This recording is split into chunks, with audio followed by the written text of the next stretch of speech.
Welcome to Health Coach Talk. It is my pleasure to bring to you somebody that I have known very well for so many years, and that is Dr. Vincent Pedre. I first met him at an event that we just bonded. We had a lot of common interests in theater, for example, and I followed you for many, many years as you have been on the faculty of the Institute for Functional Medicine, lecturing on gut health. You have a book that has been really phenomenal. And I know that people listening will be very, very interested in what you're up to and how they can participate in some of the new things that you have going on. So welcome, Dr. Vincent. Thanks for having me. I know we've known each other for years, and yet I have not been on your podcast yet. Yes. Well, this is a relatively new podcast, and it is a pleasure to welcome you. So let's begin. If you would share just a little bit about your story, your background, and how you got into functional medicine, and then what you're currently doing now. Yeah, I'll try to be as brief as possible, but also kind of share things that I think a lot of people can relate to in different ways. The thing that comes up for me is like sharing my story is the first part of the story is how I almost didn't become a doctor. And the reason for that is that I had developed a fear of needles. And I had I mean, I don't know that there's a child that has a good experience with a needle, but for some reason, needles put me into a maladaptive, let's call it, but it is an adaptive response, the vasovagal reflex, where part of our vagus nerve activates and we get dizzy, everything shuts down, you go into a cold sweat, your heart is racing, and then boom, you're out. And this was me over and over. And I don't know if it dates back to, I was 10 years old and I was building a model airplane, and I knew better than to cut towards me, but for some reason there was a piece and I decided to hold it and cut towards me, and it popped, and then the blade sliced the side of my thumb, and it went so deep that I had to go get stitches. And I just remember like sitting there and watching the doctor with the needle, and then giving me the numbing injection. And next thing I knew, I was woozy and I was completely out. And this just repeated over and over. And, I still was fascinated by science, wanted to become a doctor. So as long as it was out in theory, it was all great. But when it became reality and I was applying to medical schools, and I started thinking, wait a second, how can I become a doctor if I can't be around needles? And alcohol makes me queasy, like rubbing alcohol. How am I going to do this? And my parents, I went home after taking the MCATs and I told my parents, I don't know about this thing about becoming a doctor. I don't think I want to do it anymore. And they sat me down. We had this long conversation. I can still remember where I sat. We were in our living room, where normally it's not a place that as the family we would sit. It was more a place for guests. And there we had a serious conversation about my future. And I was like, oh, I want to go into finance. I just want to go to Wall Street. And they're like, no, you're going to become a doctor. I'm not sure what they said, but my mom could be very convincing and she got me through whatever. But still, the elephant in the room was my fear of needles. And that was not conquered in a 1-hour conversation with my parents. So fast forward, I think a year later, I've gotten into medical school. I'm going to go to University of Miami, and I finished college a semester early because I just wanted to get out of the Northeast. I was done with a cold. I wanted to go back to Miami where I grew up, be in the warmth.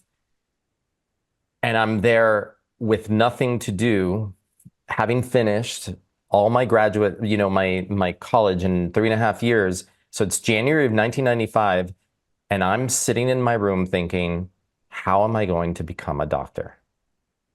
if I can't conquer my fear of needles. So you have to go back in time for, I'm sure that there are people listen to this podcast who know what life was like in 95. The internet was just a baby, so barely existent. Forget about searching for things on the internet, right? So Right. I would go to the library or the bookstore to look for a book that was written on the topic. And what I wanted to figure out is, okay, why does my body rebel against me? And it's doing what I don't want it to do when I'm around needles. I go into this whole thing, my heart races, I break out into a cold sweat, and next thing I know, I'm passed out. Now, for people who understand this, and this is something that I'm teaching actually my upcoming course, the Gut Brain Mastery Program, it has to do with the dorsal vagus nerve. So if you understand, or if anybody's heard of polyvagal theory, there's two branches to the vagus, the ventral vagus and the dorsal vagus. And the dorsal vagus innervates all of the organs below the diaphragm. It's also the reptilian, the more primitive part of the vagus nerve. So it's the part that is associated with overwhelm and freeze. So we always hear of fight or flight or relax and digest, but there's a whole other branch to the vagus I call it overwhelmed and frozen, because that's exactly what it makes you feel like. Like you go into inaction and you can actually get dizzy and you can pass out in those circumstances. And it's an adaptive response. It's trying to protect you from something that is overwhelming in the moment. So I discover a book called The Relaxation Response. Yes, I know it well. Herbert Benson. Herbert Benson. And okay, so I'm 21 years old. This is 1995. And I think, okay, this book was written by, I think he's a Harvard doctor. Yes. Okay, I think I can trust him. And he's writing about how breath work and meditation, how he's found that in patients, it can lower your blood pressure. And he's saying you can actually gain control over the part of the nervous system that we thought was not under our control, that there is a way to access it, and it's through the breath. Now, I'm surprised that Stephen Porges, who wrote Polyvagal Theory, talks about neuroception, and he says that this whole process of what's going on in the vagus nerve is out of our conscious control. And he actually says that in an interview that's logged in his book. And I was shocked because I'm thinking, hey, we can control that. I learned to do that when I was 21 years old. And you do it through the breath, so at 21, I am doing breath work in my room where I grew up in Miami, in my old childhood room. I would lock the door and put a timer, 10 minutes, 15 minutes breath work every day, started meditating, and then started doing yoga. Now, no one was talking about breathwork, meditation, yoga. Back in 95, it was like really early on. And so for 8 months, I was training to basically gain control over that part of my nervous system that we thought was not under our control, that felt like, your body rebels against yourself. And I think it's so important to every aspect of health, because in that moment, your body is stressed out, right? But how many people are living in a constant sympathetic overactivation? They are in this fight or flight drive. Or how many of our patients are actually overwhelmed and frozen? They want to improve their health, but they can't. It's too much. So most people are in these adaptive places of the autonomic nervous system that are actually work against them. And so I was training like as if I was going to a competition. Mm-hmm. And my test was going to be taking the Hep B vaccine series and seeing if I did not pass out. And let me tell you, that first one, luckily, I only had to get the first one before medical school started. So I waited until August, like few weeks before medical school started to get it. I was like trying to prolong it for as far as I could. Yeah. And I go and I start feeling my heart starts to race. I feel a little bit of beads of cold sweat, but I start my breathing. I start meditating. I start using guided imagery, and I don't pass out. And that to me was one of the most powerful moments in my life training as a doctor, because at that point, I learned that our body is so powerful. It has the capability of healing itself. We have the possibility of restructuring the way that things work in our body without taking medication, just by using the breath and your mind. So powerful. Well, couple things. I wish I had known you back then, because I was teaching breathwork in the 70s. But of course, there was no internet. I wasn't on, there was no social media. There was no way. I was just in this little area north of Chicago, but teaching people this, and knew it worked for so many years. And now we teach our health coaches. And boy, can I relate to your story of passing out, because my older daughter, who I think you know, Laura, had the same thing. For years, she couldn't get blood work done because every time she would go, she would pass out as well. Finally, the last time she had some control over it, and she didn't, and really celebrated. But so many people don't realize what they have control over, and this power of the mind-body connection. And yeah, it all started with people like Herbert Benson, real pioneers in developing what we called the relaxation response back then. Yeah. Yeah. Yeah. So I tell that story because that story shaped the type of doctor I would become. And because I had experienced such a powerful internal transformation before I started medical school, there was no level of indoctrination that could be done in medical school to undo what I had already learned myself through my own experience. So I went into medical school knowing that I was not going to be a regular doctor. And by then I was reading books by Deepak Chopra and Andrew Weil, like Spontaneous Healing had just come out, Quantum Healing by Deepak Chopra. And so I was already looking beyond the Western medical model, thinking there's more out there. And I knew going into medical school that there was more out there than they were going to teach me. And I was willing to look for it. So actually, I became a regular yogi during medical school. And that honestly kept me centered and sane. I would meditate all the time. I was known by my classmates as the Zen guy because I was never worked up the night before a test. And for people who are listening to understand, I was a straight A student, type A personality, highly competitive, and I completely rewired that through meditation and breath work at the age of 21, and became on the outside what I was on the inside, this calm person that people could, to this day, like when people meet me, they always say, like, the thing they notice about me is that I'm so calm. Well, I reprogrammed that at the age of 21. I was not a calm person at all. If anything, I had a mental storm going on in my head as a teenager. Wow, that is phenomenal. And I can really relate, because I was a driven type A. I used to get severe panic attacks that would send me to the emergency room in my 20s. And yes, I found biofeedback, I found relaxation training, and what I was teaching to people as a health psychologist, I was practicing myself. And yeah, people tell you all the time, you're so calm, nothing bothers you. And that took practice to, but you have that control. So the gut brain, you are now focusing on that. That is so important. Absolutely. And I think that it's important to realize that it's a two-way street. It's a two-way communication street. And I'm sure your students have learned about the vagus nerve and how most of the fibers of the vagus nerve are pointing up to the brain from the internal organs rather than down from the brain to the internal organs or the gut.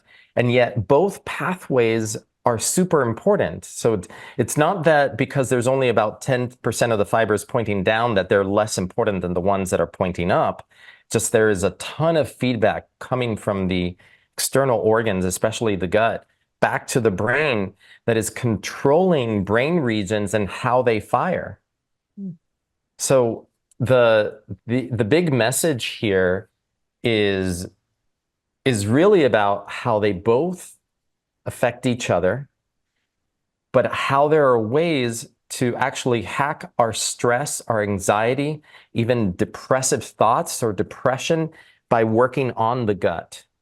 And I think that is something that's really important. I become passionate about because I've been in gut health for a long time, and I've written 2 books. My second book is here and behind me, The Gut Smart Protocol.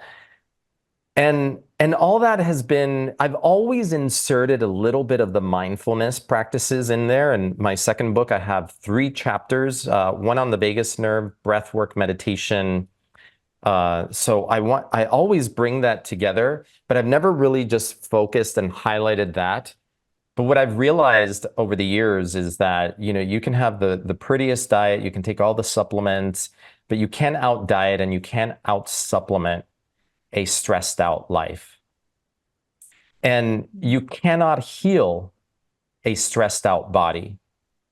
So I think even before getting into diet and supplementation, we need to teach our patients to get into that safe zone, that ventral vagal, that healing zone that then allows the body to heal, to digest, to heal those tight junctions in the gut, to absorb nutrients properly. So I keep going back, like, which one is it, chicken or the egg? Which one is most important? Like changing the diet or changing the mind first? Like rewiring the brain, or as I like to say, like doing an operating system upgrade. I think once in a while, like I'm 50 years old, and I found that over time, like there are moments in life when you have to realize, okay, the old ways aren't working anymore. It's time for me to upgrade my thinking, upgrade the way that I'm living my life. And just like your computer and your phone need to have operating system upgrades, I think our brains sometimes need to have a conscious, intentional upgrade where we decide, okay, this isn't working anymore. The way we're doing things isn't working. So if it's not working, it means that you need to create a new set of rules for yourself and establish that as the new baseline.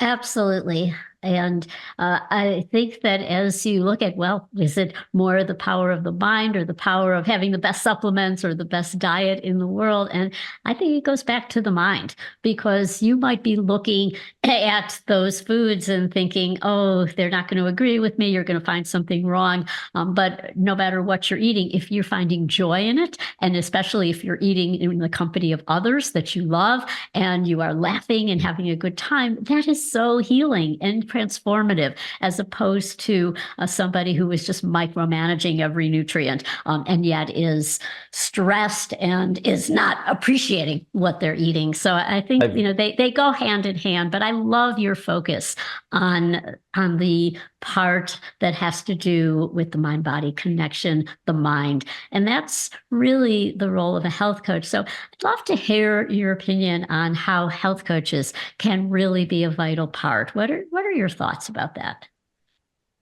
I think we have to think of health coaches as an extension of the work that we're doing as physicians or nurse practitioners, the more highly trained medical professionals that are kind of basically laying out the roadmap of what needs to be done for a person.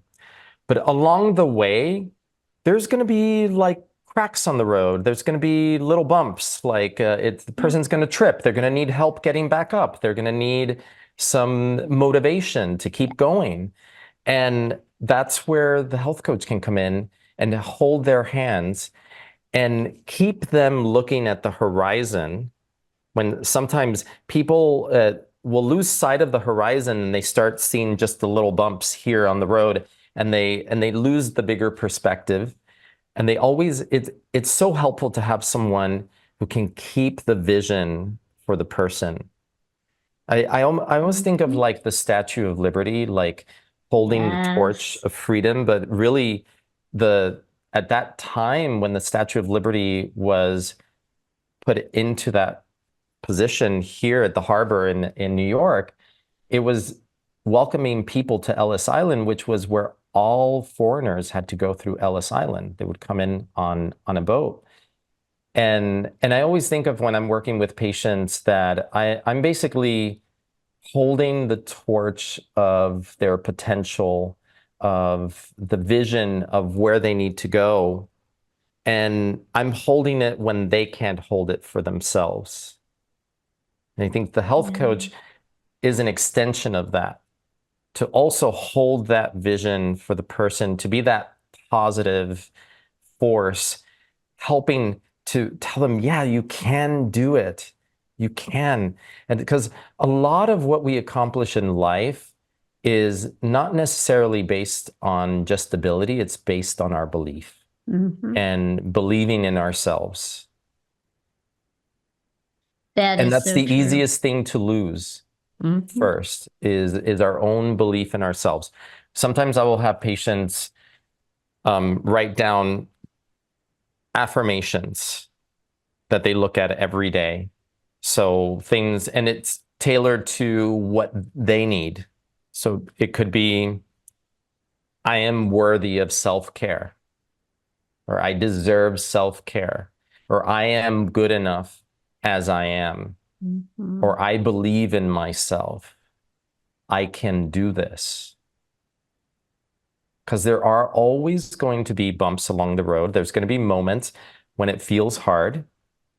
Everybody's enthusiastic when, when the bell rings and it's like ready, get, set, go. And it's the middle of the race because the race is long. It's not a short path. And you've got to keep that motivation. I mean, just from working with gut patients, I've seen people who, yeah, I mean, sometimes you see incredible changes within a week, within 10 days, within 2 weeks. But that's only the beginning. The real noticeable improvements, sometimes they're not coming until 4 6 weeks, but sometimes they're not coming until 3 months. And I've seen this a lot in patients taking out foods that are aggravators or food sensitivities like gluten. Gluten tends to persist in the body for a very long time. The gluten metabolites, and they tend to hold on. They're very hydrophilic, so they hold on to a lot of water. And so, if you take gluten out of the diet and 2 weeks later, the person's like, well, I don't notice a difference. I'm just going to go back to eating gluten. Well, that wasn't long enough. Hmm. Maybe at 4 weeks, you're going to notice, but it depends on how inflamed, how long this has been going on for. I've seen it take 3 months where it seems like no progress is being made. But really, what's happening is that if, say you take away the inflammatory foods and inflammation is up here, but the threshold for where you start noticing improvements is here. So this is month 1, inflammation has dropped, but it hasn't reached the threshold yet. Month 2, it's dropped even more, but still the threshold is here.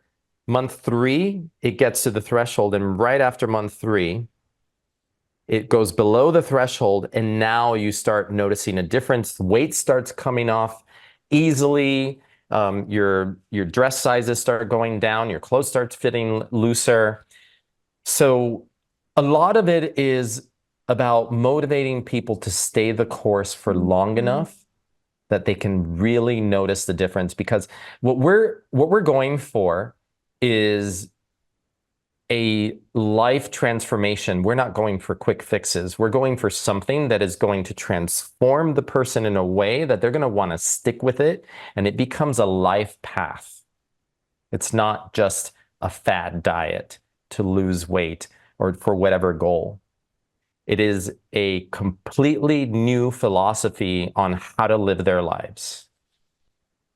Wow. Well, Dr. Vincent, you are a health coach. What you are describing is the coaching process. I think we need to give you an honorary certificate. When you talked about that beacon, you hold out that beacon of hope and you Yeah. help them stay motivated and have that persistence to persevere because it's not going to be an easy fix.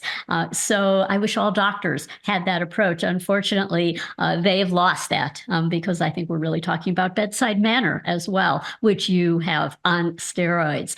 So Thank tell us you. Thank you so about, much. yeah, tell us about this new gut brain mastery course and how people can get involved. So I've I this is actually my first digital course, which is kind of embarrassing because you'd think that I would have created a digital course by now, but hey, I published 2 books. This is a big accomplishment. Yes. But I finally decided that I wanted to put together a digital course, and I never make things easy for myself because it would have been super easy to just say, okay, I'm just going to turn this book into a digital course. But I decided, you know what? I want to do it. I am passionate about the gut, but I want to do something that I'm ultra passionate about. And I started thinking about it. And really, the part of my book that really got me fired up was the vagus nerve, was the mindfulness stuff, the breath work, the meditation, the other stuff. Also, I love it all, like leaky gut, fixing leaky gut, but really getting people to start making the connection between the gut and the brain. Because I don't think we've quite accomplished that yet. So I decided, okay, this is the course I want to create, Gut Brain Mastery Program. It's designed to help people slay their stress, sharpen their focus, brighten their mood, and unlock the intuitive potential within using the power of the gut-brain connection. And I want to teach people how to biohack their inner Zen in the same way that I was able to do so, using mind-body techniques, but also using gut-brain techniques, because we can actually hack the way that our brain is perceiving stress by the type of microbiome that we're supporting in our gut through the foods that we eat. So it's kind of crazy to think that even without therapy, even without that, you can already start to modify the way you react to your outside world, to your perceived stress, by the type of bacteria you have in your gut, depending on the types of foods that you eat. So when I discovered this, and this is a little bit in this book, I thought, wow, this is amazing. Like all the people out there who are suffering from depression, anxiety, or even just overwhelm from feeling super stressed, like if I could just get them to start eating slightly differently in a way that supports their gut microbiome, and then with that, introduce mind-body hacks, breathwork techniques, and then in that weaving in polyvagal theory to understand how to navigate between the different states of the vagus nerve and the sympathetic nervous system. And so I've put all of this together into this program. And it almost feels kind of funny that me as a doctor, also at the very end of the tagline, that I'm talking about unlocking your intuitive potential. But the truth is that I started thinking about the patients that I've seen over the years. And when patients come in anxious, stressed, with gut health issues, a lot of times they're completely disconnected from their intuition. Mm-hmm. And they're asking me, doctor, what should I do about this? What should I do? But sometimes it's more like, okay, but what do you think? You know, kind of like what we would do in like when you're raising a child and you want them to start developing their own sense of direction. But I found that a lot of people, when their diet is poor, their gut microbiome is off, they lose that inner sense, that intuitive sense that's being guided by our gut, which doesn't have as many neurons as the brain. The brain has billions, but the gut only has about 500 million. However, it is the biggest conglomeration of neurons outside of the brain. So that's why we call it our second brain, but it is our first intuitive brain. I think it's so important. And so I bring that in to that because I think that when you develop your gut intuition, you're so much more connected. It's not just about knowing what are the right foods to eat. It allows you to know, well, what is the right next step in your life? What should you do in this situation, or like dealing with a work situation, like really tuning into the wisdom of our bodies, like listening to our bodies. So I've packed all of this in there into this program with a pre-program assessment where people test their gut health, as well as what I call, and I created something called the gut-brain stress scale, which is basically a short questionnaire that's it's scored out of 99 points, and it's meant to tease out how much is stress affecting your life and also potentially affecting your gut. And so we do a pre-assessment, and at the end of the course, we take the same quizzes again so that people can see, because as you know, sometimes people, when you're inside the frame, you don't see the full picture. Sometimes you're changing, but you don't see it because you're not seeing yourself. And you know, you're seeing yourself every day, so you don't notice the little changes. I'll tell you the first time I did this big experiment, I was done with residency, so I was like 25 years old. And back then, you know, I'm 25, I'm young, I've got a lot of single friends, you know, we go out in New York City and there's drinking and all this.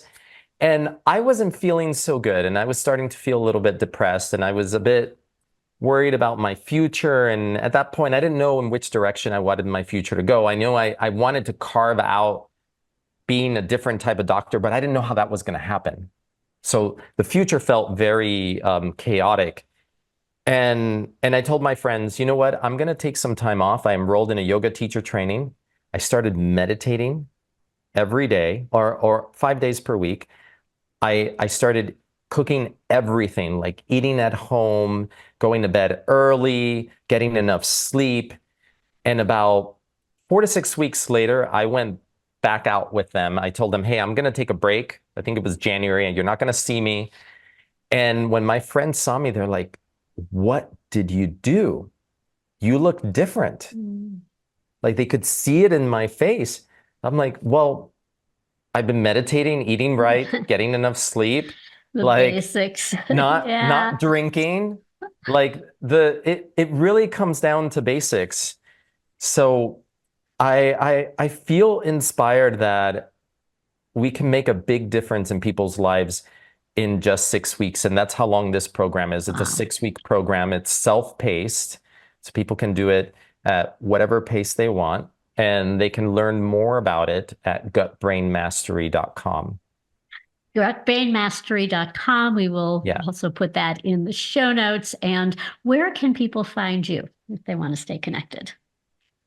The best places are on social media. Okay. I'm actually on multiple channels now, hopefully one day on YouTube. But Instagram is a big one for me. So at Dr. Pedre, DRPEDRE. And you can also find some stuff on TikTok. I'm posting now on LinkedIn as well. So trying to spread myself out in different social platforms. But the biggest one for me is Instagram. And if people want to learn more about the work that I do, they can go to happygutlife.com as well. But Gut Brain Mastery is where the new course is called the Gut Brain Mastery Program. Wow. Well, thank you for sharing about the course. Thank you for sharing about you, and such an inspirational story that I know will inspire all of our listeners. So thank you. Thank you so much, and good luck with the course. We're happy to support you. Thank you for having me.